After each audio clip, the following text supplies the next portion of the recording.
прямо так гордо стоит, как король.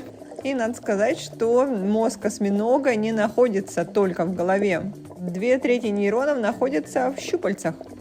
И мы скоро с вами это наглядно посмотрим.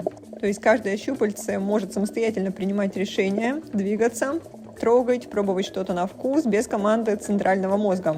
Вот так вот, наверное, щупальцами и было принято решение двигаться в сторону камеры, чтобы ее изучить. Вы только посмотрите на него, какой он волшебный. Движется прямо к GoPro. И надо сказать, как отмечают ученые, осьминожки немножко хулиганчики.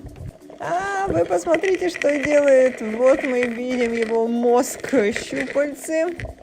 Нас с вами поймал кракен. Сразу вспоминается Джонни Депп, которого вместе с его родненькой черной жемчужиной поглотил страшный кракен. Вот так он присосочками своими пробует на вкус нашу камеру, наше GoPro.